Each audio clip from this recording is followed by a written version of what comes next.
علیکم، میں Zeeshan Mujahid, Islam Pakistan YouTube channel پر آج بات کرتے ہیں secret to understanding human behaviour, یا اصل مدعے کی جو بات ہے وہ یہ ہے کہ آپ کی نیت کا رخ کیا ہے، آپ کس طرف آپ کا زندگی کا سفر جا رہا ہے۔ انسان کو اگر یہ معلوم کرنا ہو کہ آپ کی نیت کا رخ کیا ہے، آپ کی کیٹیگری کون سی ہے، تو آپ کس کیٹیگری سے تعلق رکھتے ہیں، تو یہ ایک زندگی کام ہے۔ آپ کو اس کو جاننے کے لیے عمریں چاہیے۔ جو پتہ کی بات وہ یہ ہے کہ ماننے والے صرف مانتے ہیں۔ یہاں تو لوگ ناکامی کو مانتے ہیں، یہاں تک کہ مطلب اللہ کے حکم کے بغیر یا اللہ کے حکم کے خلاف ہم اپنے زندگی کا سفر حاصل کرتے ہیں دنیا کو سفر کر کے، اور جو حاصل کرتے ہیں دنیا کو وہ ہم تشبیہ دیتے ہیں کہ یہ اللہ کی طرف سے ہمیں عزت عطا ہوئی ہے، ٹھیک ہے، اور وہ کام ہم نے اللہ کے حکم کے خلاف کیا ہوتا ہے، ٹھیک ہے۔ تو یہ بات ہم تشبیہ دیتے ہیں کہ اللہ کے حکم سے ہوئی ہے، حالانکہ یہ ناکامی ہے، ٹھیک ہے۔ تو یہ بات ماننے والے صرف مانیں گے یہ اللہ کی طرف سے ہے، حالانکہ انسان اللہ کے حکم کے خلاف جا کر دنیا حاصل کرتا ہے اور نسبت اس کو اللہ سے دیتا ہے، تو یہ ہوتا ہے ماننے والے کی بات۔ کسی بھی حال میں مانتا جائے گا وہ، مثلا حادثہ ہو یہ اللہ کی طرف سے ہے، بس پھر وہ اس بات کو مان لیتا کہ یہ اللہ کی طرف سے ہوا ہے۔ وہ یہ نہیں کہے گا کہ اس میں میری غلطی ہے، میں نے احتیاط کرنی تھی، یا غلطیوں کے جو آثار ہیں وہ نظر آ رہے ہوتے ہیں، جھگڑا کر کے ہم لوگ کہتے ہیں کہ حالانکہ حادثہ کی وجوہات ظاہری طور پر ہمیں نظر آ رہی ہوتی ہیں، لیکن بندہ کہتا ہے کہ یہ اللہ کی طرف سے ہے، تو بس پھر اللہ کی طرف سے ہے۔ انسان بندہ ہم لوگ اکثر کہتے ہیں، جیسے ہم کہہ رہے ہوتے ہیں اپنی روٹین کی زندگی میں، کہ یہ اللہ کی طرف سے ہے کہ ابھی ہمیں نماز پڑھنا جو ہے اللہ کو منظور نہیں ہے، تہجد پڑھنا اللہ کو منظور نہیں ہے۔ اب یہاں یہ سوچنا کہ یہ بندے کی کوتاہی ہے، یہ پھر فضول بات ہے۔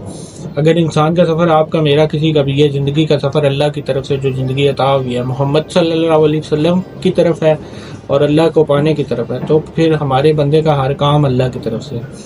اگر انسان کا سفر اس زندگی میں دنیا کو اچیو کرنا ہے تو پھر ایک عمل جو ہے وہ آپ کا اپنا ہے۔ تو ہم کون ہیں؟ سوچنا کیا ہے ہم لوگوں نے کہ ہم لوگ کون ہیں۔ اگر آپ کی میری دنیا میں زندگی دنیا داری انداز سے ہم رہ رہے ہیں تو آپ کی عبادت بھی دنیا ہے، دین بھی دنیا میں ہم دین شامل کر مانگ کر شامل کر کے ہم لوگ کہتے ہیں کہ اس طرح سے ہمیں جو ہے دنیا ہماری بہتر ہو جائے گی۔ ہاں، اگر انسان دین والے لوگ ہیں آپ، تو بندے کا دنیا دار ہونا بھی عبادت ہے، بشرطے کہ آپ کی منزل اللہ اور محبوب صلی اللہ علیہ وسلم کا قرب ہو۔ یہ ڈیسیجن آج ابھی ہم نے لینا ہے کہ دنیا کا طالب جو ہے، اس کا دین جو ہے وہ بھی دنیا ہے۔ اور آج جیسا ہمارا نظریہ ہے قائم کہ آج اب اللہ سے ہم سوال کرتے ہیں کہ یا اللہ، ہم نے اتنی نمازیں پڑھی، تہجد پڑھی اور روزے رکھے، تو میں نے آپ سے اپنا ایک چھوٹا سا کام کہا کہ مجھے گاڑی دے دو، پراڈو وغیرہ دے دیں، تو آپ نے میری ایک بات نہیں مانی۔ تو اس بات پہ مجھے ایک مصرع یاد آتا ہے کہ غیروں کو ملے حور و قصور اور بیچارے مسلمان کو صرف وعدہ حور۔ تو یہ ہو نہیں سکتا، ایسا چلتا نہیں ہے، اس لیے مسلمان اللہ کے ساتھ ایڈجسٹ کرے۔ مراد اگر ہر کام اللہ کی طرف سے ہوتا ہے، یہ آپ کا بیسک ایمان ہے، بنیادی ایمان ہے مسلمان کو، تو اللہ کو اپنا عمل کرنا دیں۔ ہاں، اگر یہاں خود عمل کرنا ہے تو پھر اللہ کا کے ساتھ شکوہ گلا یہ نہ کرو، اللہ سے کچھ مت کرو، ایسے نہیں ہوتا۔ خود بھی عمل کرو اور اللہ سے بھی کہو کہ مطلب کوششیں محنتیں ساری اپنی خواہش کے مطابق کریں ہم، اور ساتھ یہ کہیں کہ ربا تیری مرضی چاہتے ہیں اور ساتھ اپنی مرضیاں کرتے رہتے ہیں۔ یا اللہ ہمیں نیکی کی توفیق عطا فرما اور ہم گناہ کی توفیق ہمیں پڑی ہوئی ہے۔ یہ کیا بات ہوئی؟ غور کریں۔ مثلا یا اللہ میرے مقصد نیک ہیں یا نیک بنا، اور ہم خود برے مقدروں کے راستے پر چل رہے ہیں۔ یہ بات کیا ہے کہ کسی عمل کا انجام نیک ہو اور عمل جو وہ نیک نہ ہو، تو تھوڑا بہت انصاف اپنی ذات کے ساتھ کر لیں۔ اگر ہمارا یہ مان رکھنے کا دعویٰ ہے کہ سب کچھ اللہ نے دیا ہے، تو پھر اس کو لینے کا بھی ہے۔ اگر اپنی محنت ہے تو پھر حفاظت کر لو۔ خود مانتے ہو کہ ہم نے خود اپنی محنت سے لیا ہے، تو پھر اس کی حفاظت بھی خود کریں گے۔ جیسے اللہ کہتا ہے سورہ رحمان میں کہ تم کس کس شے کی ناشکری کرو گے، کیا کیا نعمتیں بیان کرو گے، اور پھر کس شے کا اللہ سے جھگڑا کرو گے، کیا کیا بچاؤ گے۔ اللہ نے تو لے ضرور دینا، اگر بندہ عقل سے خود ہی چھوڑ دے تو چھن نہیں جائے گا، پھر اللہ آپ سے چھینے گا نہیں۔ ہاں، اگر چھوڑتے نہیں ہیں تو چھن تو ضرور جانا ہے ایک دن۔ انسان میں اور آپ ابھی طے کریں گے، انسان میں اور آپ ابھی یہ بات طے کریں گے کہ کیا کرنا ہے۔ اگر خود کو اللہ کے راستے کا مسافر بنانا ہے تو فکریں چھوڑیں، وہ اللہ خود سارے فاصلے طے کروائے گا آپ کو۔ حج کروانے والے کا حج اس نیک نیت کے ارادے کے ساتھ ہی شروع ہو جاتا ہے۔ حاجی کا حج کب شروع ہوتا ہے؟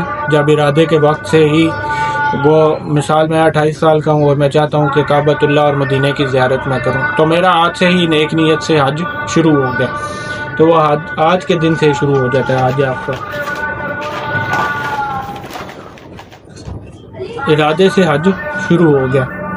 ایسا بھی ہوتا ہے راستے میں سفر کے دوران ضرورت مند نظر آیا، اس انسان کی مشکل کو بندے نے دیکھا اور فیصلہ کیا کہ حج اگلے سال سے اس کی ضرورت اور کام پوری کر دیجیے، تو اب اس کا حج جو ہے وہ منظور ہو گیا۔ چونکہ حج اللہ کے لیے، لہٰذا وہ واقعہ جو اللہ نے سبب بنایا آپ کو کسی کی مشکل حل کرنے کا، تو اللہ نے کیا یہاں کہا کہ یہاں کہ میرے گھر میں بعد میں آنا، پہلے اس کی ضرورت پوری کر دو، تو اس کا حج منظور ہے۔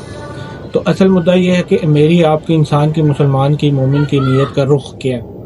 ٹھیک ہے، ہماری نظریں کدھر کو جا رہی ہیں؟ اگر اپنے اپنے پروگرام کرنے ہیں تو اپنے پروگرام کرتے جاؤ، اگر پروگرام اللہ کے پاس واپسی کا ہے، جیسے اللہ کہتا ہے اِنَّ لِلَّهِ وَإِنَّا إِلَيْهِ رَاجِعُونَ، تو اللہ پہ چھوڑ دیں، جو اللہ کرتا ہے کرنے دو۔ تو مسلمان مومن کی نیت تو حق سچ کا دیدار ہوتا ہے، تو نیت کا رخ دیکھیں، اس پہ فوکس کر کے کام کریں۔ اللہ ہمیں عمل کی توفیق دے، آمین ثم آمین۔